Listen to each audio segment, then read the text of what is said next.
We are talking The Strangeness from 1985, also known as Terror Cave.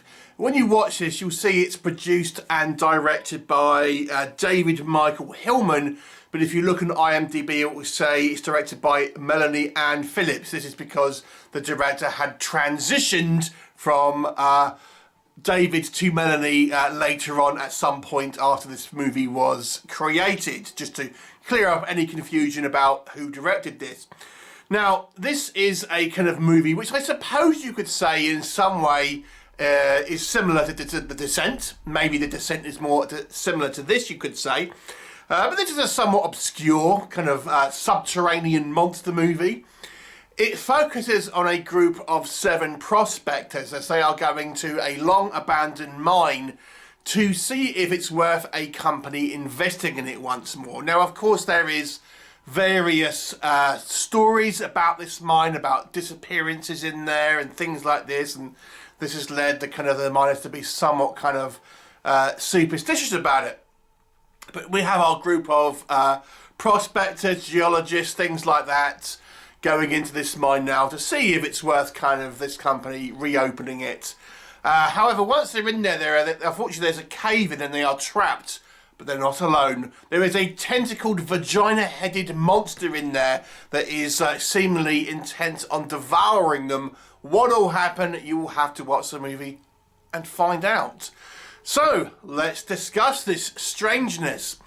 So this is a low-budget movie. I was reading a little bit about the movie, and apparently this, for example, a lot of the interior shots within this kind of cave, the cave walls were created with tinfoil that was kind of painted black and things like this. So it's definitely a kind of somewhat of a DIY project in some respects.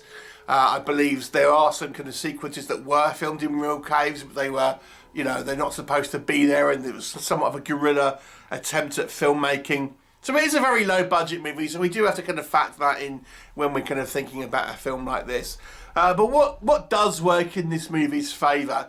Once the creature appears in earnest, the movie's actually kind of quite fun, and the way this kind of creature certainly kills its victims, it either kind of directly eats them through its vagina-like head, yes, really, or it sort of seems to kind of coat them in kind of like a digestive enzyme. There's quite a good shot, I have to say, of a partially digested member of this kind of crew that we see in this movie. And despite the low budget effect here, I do think it's actually kind of quite effective in some ways. Now, despite the low budget again, and even the kind of the DIY circumstances of how this was filmed, I gotta say, I thought it was filmed fairly well, and it looks kind of like, doesn't look too fake. I mean, if you look hard enough, you can kind of tell. But if I hadn't have told you the walls were tinfoil painted black, you probably wouldn't notice. But I think they do a decent enough job kind of disguising that fact, and it looks okay. Now, there has been some criticism about this level of darkness within the movie, and what I mean by that is the physical levels of light rather than tone. But it kind of makes sense since this is a movie taking place within a mine. So I didn't mind that, to be honest. I didn't really feel like I was struggling to see necessarily, and I expect a movie like this to be in somewhat of a low light considering where it's kind of meant to be sort of taking place. So that was kind of fine with me.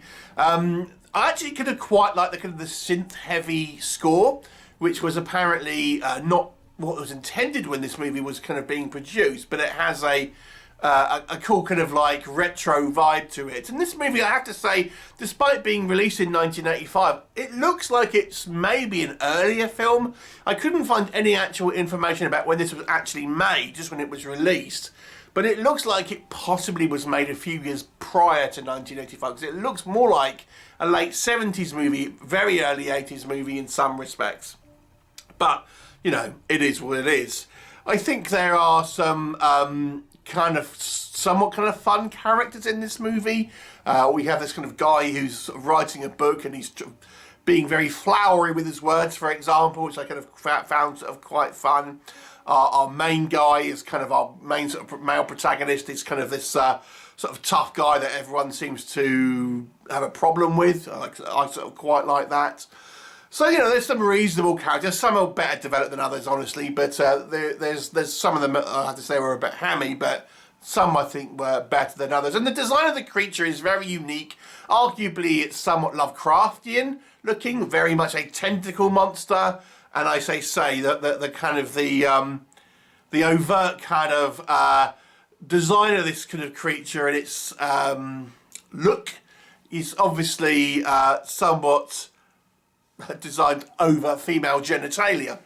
So let's talk about what I think does not work in this movie. Here's the big criticism of this film. This is the one that I think that outshines any other.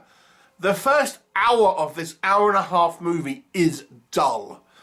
Before the creature shows up, you're watching a bunch of people walking around in a dark mine talking about prospecting for an hour.